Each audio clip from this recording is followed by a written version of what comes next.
My husband burned me and our 2 daughters alive in our home to claim $10 million from the property developer. Then married a pregnant woman. Yet here I was, reborn on the day my youngest daughter, Bella, entered the world. The lingering sensation of suffocating in smoke still haunted me when the doctor lifted the newborn to my face. "A precious girl," she announced before beginning sutures. I recognized this obstetrician from my second cesarean in another lifetime. Though aware of the tugging at my abdomen, my gaze remained locked on the bassinet holding my miracle. This was the day. In my previous life, John had hired a premium postpartum caregiver.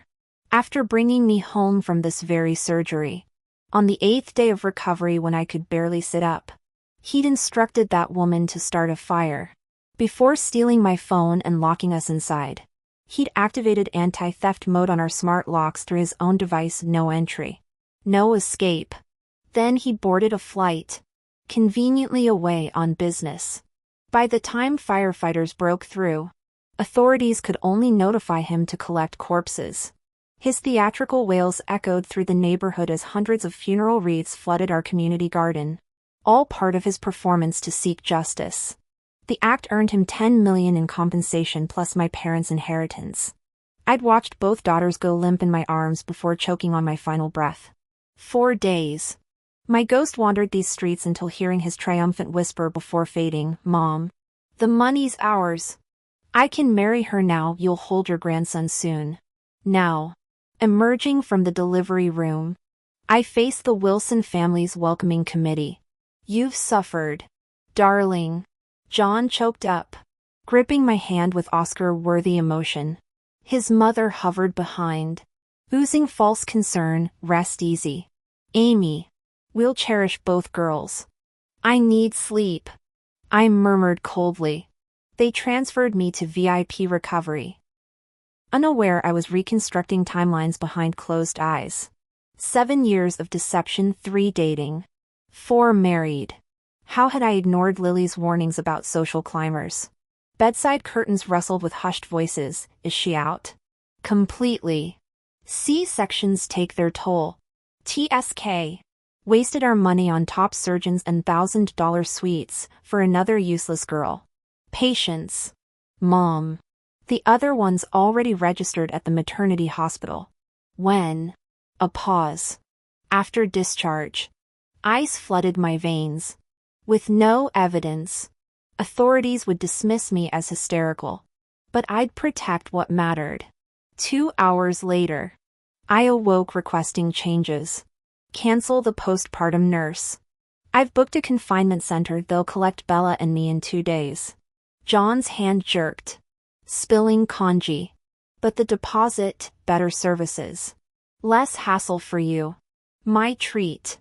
Our eldest cries for you nightly. She'll die of heartbreak. I reserved a suite. She can visit." He left muttering about fetching water, tossing restlessly all night. Dawn brought Lily bearing gifts. She cooed over rosy-cheeked Bella. "Shame about your taste in men. But these angels? Worth it." John entered clutching durian, eyes lighting at Lily's designer mini dress. "Lily, your favorite." The charade continued. But this time, the flames would consume the right targets. John's overt attempts to placate Lily were met with scorn. New mothers are physically depleted and need to avoid rich foods while establishing milk supply. She snapped, gesturing at the lavish gift basket he'd brought. "Are you trying to sabotage her recovery?" The rebuff left John shifting awkwardly. I didn't think. The hospital room fell silent until I intervened. "Enough. Lily, you came to see Bella, didn't you? Look. She's stirring." The infant twitched in her bassinet, drawing Lily's immediate attention. As she cooed over the baby, John leaned against the wall with forced casualness. "You're so natural with kids. Lily should have your own someday." They'd inherit those knockout looks. Before my rebirth, I'd have mistaken this for clumsy flattery. Now I recognized the hunger in his gaze. "Lily, self-made, fiercely independent, and perpetually single, embodied everything John's mediocre existence lacked. Her designer handbag alone cost more than his monthly salary. Lily's glacial stare silenced him. John retreated from the room like a scolded puppy. When we were alone, I hesitated. In my previous life, Lily had been my lifeline after my parents' fatal accident. But revealing my rebirth now felt reckless. Never mind, I finally said. Just, your freedom looks enviable these days. You chose this cage. She reminded me. Not unkindly. I traced Bella's downy cheek. If anything happened to me. Stop that. Lily's manicured hand covered mine. You survived childbirth. You're safe now. She didn't understand. Safety died with my last breath. 5 days later, the postpartum center's limousine collected us. John hovered as staff loaded my bags. Let me stay. 2 infants will overwhelm you. His proximity made my skin crawl. I need space to heal. His grip tightened on my elbow. You've changed, Amy. I shook free, retreating to my suite. That night, smoke choked my dreams again, cracked stitches tearing as I crawled through flames. Screaming for my children. I awoke gasping to find John silhouetted by phone glow. My locked device in his hand. What are you doing? The phone clattered onto the nightstand. You've been distant. I thought. His embrace reeked of desperation. We're partners. Ames. I pushed him away, cold to my core. After his reluctant departure, security swept the room. Safe, for now. My new passcode held. The lock screen showed multiple failed attempts. 5-minute lockdown activated. Alone. I stared at the failed login counter. 3 strikes before permanent lockout. 3 chances to catch him in the act. The game was on. That night, I tossed and turned, acutely aware that John and his family were growing desperate. If that woman outside was already registered for prenatal care, she must be at least 2 months along, probably pressuring him constantly. I couldn't fathom how someone carrying life could cold-bloodedly plot to eliminate a wife and daughters. Though I knew my recent behavior seemed erratic, the memories of my previous life's horrors made maintaining composure impossible. The harder I pushed them away, the more aggressively they closed in. At dawn, Bella's cries mingled with shrill accusations from the Wilson family matriarch in our living area. You money-grubbing con artists. Exposing newborns to catch pneumonia? What kind of scam is this postpartum center running? I dragged myself to the doorway, leaning heavily against the frame. I authorized their methods. I stated firmly. John materialized beside his mother, feigning concern as he reached for me. Amy, Mom means well. Then prove it by staying away. I snapped, cutting through his hypocrisy. His mother's face contorted with rage. Who do you think you are? Flaunting your money? My son owns every penny you spend. The commotion summoned management. After 2 hours of Mrs. Wilson's threats about lawsuits and police intervention, the exhausted director capitulated. Ms. Clark, we must refund you. Please leave before this escalates. Triumphant, the Wilsons began packing while my chest tightened. Dialing Lily with trembling fingers. I choked out, can we stay with you? I'll cover. Already on my way. She interrupted. Within the hour, my college roommate materialized, wresting my suitcase from John's grip. Try following us. She challenged, her glare freezing their protests. Lily's 2-bedroom apartment became our sanctuary. After hiring temporary help, she sat cross-legged on my bed. Start talking. Since when did the Wilsons go full soap opera villain? The dam broke. Through shuddering breaths, I confessed everything, the affair, the pregnancy, the fiery betrayal in our past life. Lily's manicured nails dug into the comforter. That spineless leech cheated while living off your trust fund? We're burning his world down. He's spreading rumors. I warned. Claims Bella isn't his. Let him. She gripped my shoulders. 20 years of friendship. Ames. Your word against that parasites? Please. True to form. The Wilsons escalated. John's mother poisoned our social circles with tales of infidelity, citing locked phones as proof. Surprisingly, some acquaintances lapped up the drama. Let them talk. Lily scoffed during late-night feedings, massaging my tense shoulders. We'll bury them in court documents soon enough.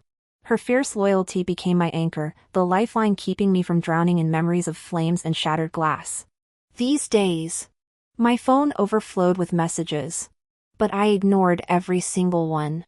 When John couldn't force me out through endless harassment, he finally snapped and called, Amy. I don't know what you've done behind my back, but I'll take whatever you throw at me.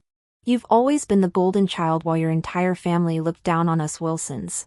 I've filed for divorce. John's voice crackled through the receiver. As the guilty party, you'll leave with nothing. Sign the papers or I'll make sure you regret it. In your dreams. I hissed, nails digging into my palm. Everything, the house, cars, company, they're all mine by inheritance. The will specifically states everything goes to me alone. You're just the tenant here. He lowered his voice threateningly. Don't test me, Amy. A father's love has limits. Think about Bella's safety when she goes to school tomorrow. My blood ran cold. After prolonged silence, I gritted out. Where are you now? We arranged to meet at the courthouse mediation session that afternoon. I didn't tell Lily she'd already done enough helping me through postpartum recovery. If buying our safety with money worked, so be it. John only knew about half my inheritance anyway. The other half sat in a Hong Kong trust fund under Bella's name, disbursing $500,000 monthly. My parents had distrusted the Wilsons from the start. And how right they'd been. At 2 p.m. sharp, we stood before the courthouse. My phone buzzed with Lily's concerned texts about my absence during her lunch break. I'd explain later. Just as we approached the doors, John's phone rang. He shot me a glance before retreating beneath an oak tree. At the courthouse now. She's agreeing to surrender everything. No. We can't risk violence when she's willing to pay. She's too simple-minded to lie about her assets. What? Reborn? Wait. You're saying she's from the future? I stumbled back to my car before he turned. My hands shook as I pretended to adjust the rearview mirror. Only one person knew about my second chance at life. The realization hit like ice water. My babies were at Lily's house right now. John hurried over. Face pale. Company emergency. We'll reschedule. I forced a twisted smile until his taillights disappeared, then sped toward Lily's place. The puzzle pieces clicked during the frantic drive. That night 2 years ago when Lily accidentally stayed over. John's sudden overtime shifts. Her mysterious wealthy boyfriend. How he'd always acted awkward around her. Not guilt, but fear of exposure. I burst into the house to find Lily lounging on the sofa with Bella watching cartoons. The nanny slept upstairs with DeBeo. Where've you been? Lily smiled, handing me 3 white pills. You forgot your meds. I grimaced at the horse-sized tablets. Let me cut these in the kitchen. While complaining loudly about John's cowardice, I swapped her medication with calcium supplements from her cabinet. My foot nudged a cardboard box behind the stove. Charcoal briquettes filled it to the brim. Sleeping pills plus carbon monoxide. She'd stage my suicide after drugging me. The truth crystallized. My best friend had been sleeping with my husband through 2 lifetimes. And now they wanted me permanently silenced. I told people my unhappy marriage drove me to depression and suicidal thoughts. If she could drug me, why couldn't I return the favor? I swallowed calcium tablets with water in front of her, grimacing. You have no idea how much I hate taking pills. Such a hassle. Lily relaxed when she heard me gulp. Medications necessary for recovery. My eyes flickered to her barely visible baby bump. My mouth tastes bitter. I retreated to my bedroom, pretending to charge my phone while pocketing 5 misoprostol tablets from my postpartum supplies, meant to help with uterine contractions. These could easily induce miscarriage. Opening the refrigerator, I called out, "This cream cake you bought de Bayo yesterday's going bad. Let's finish it." I began slicing the dessert while Lily distracted our eldest with cartoons. Unaware I'd crushed the pills into powdered sugar substitute. The white crystals blended perfectly with the frosting. Pregnancy cravings or triumphant carelessness made the usually health-conscious Lily devour half the cake.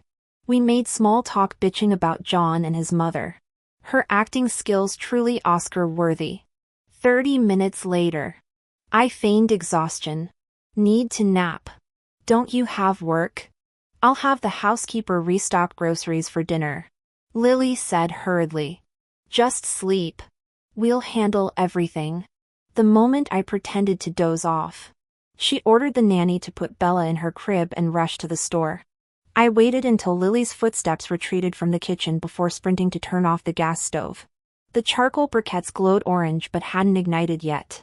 After smuggling the kids to my parents' longtime friends, I changed into a black hoodie and jeans, heading straight to the city's only maternity hospital. Miscarriages required D&C procedures on the second floor.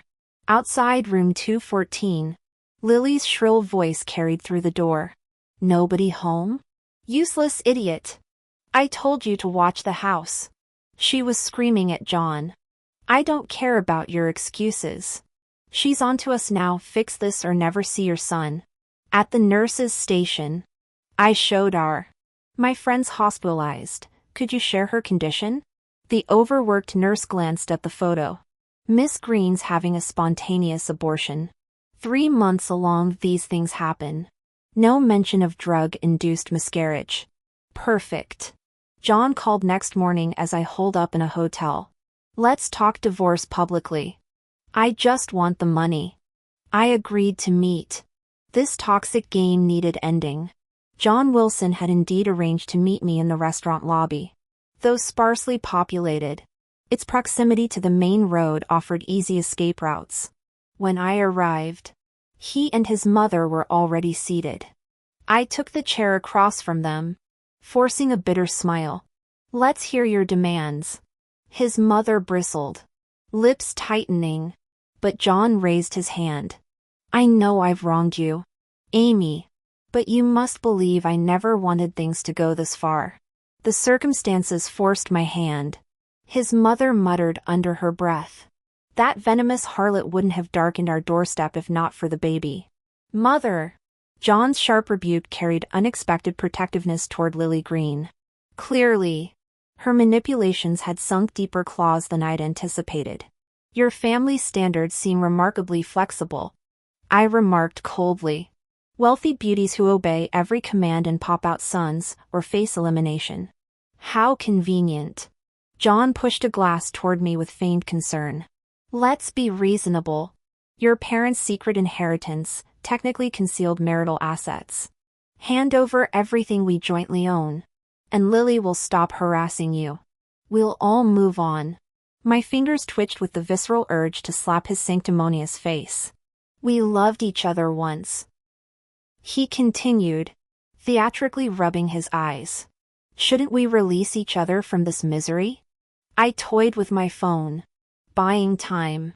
I'll consider it. Immediate agreement would raise suspicion. His mother yanked his sleeve, displeased with the proposed terms. John escorted her to another table, calling over his shoulder. Eat something while you think. We'll wait right here. Wait, or stand guard. My gaze dropped to the orange juice. A perfect murder venue, no surveillance cameras. Rapid evidence disposal. Even if traces remained, as my legal next of kin, he could claim postpartum depression suicide. The coroner's pen would dance to his tune. Their hissed argument carried fragments, make her surrender the inheritance too. My fingers flew across the screen to Lily's contact. John wants settlement, 50/50 split. Claims you forced his actions. I powered off before sending. Deprived of her pregnancy leverage.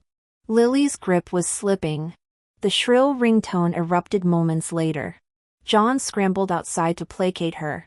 Mother trailing like anxious shadow. Seizing the moment. I swapped our glasses and dumped half my drink into the potted fern. When John returned, flushed from the argument, I stood abruptly. 2 days to settle assets. Then divorce. I'll take the children abroad, permanently. His gaze lingered on my nearly empty glass. Agreed. His mother noisily gulped the remaining beverages before we left, including their own tainted drinks. The waitress eyed their gluttony with distaste. Lily's text arrived as I exited. This isn't over. Victory? Only hollow grief. That night, John's call came screaming through, "You murdering bitch. What did you do to my mother?" I laughed into the receiver. "Do clarify, what exactly am I accused of?" The silence spoke volumes. "Recording this. By the way, care to explain how poisoning me killed your mother instead?" His strangled breathing confirmed everything. "I've never purchased illegal substances." "Can you say the same?" The line went dead. No police would come. Any investigation would circle back to his own crimes. But I wasn't about to let him off. I sent Lily Green's hospital room number, snapped during my visit yesterday, to John Wilson. "Don't worry," I typed. "Your mom won't be lonely. Your precious son's already lighting her way to the afterlife." Didn't she want grandchildren? Her wish came true 6 months early. When he didn't respond, I added, "Check the maternity hospital's room 402 yourself. See if your darling Lily just had a D&C procedure." I followed up with screenshots from Lily's secret social media account, shots of her clubbing, partying with packs of guys. "You've been screwing around since 2 years ago," I wrote.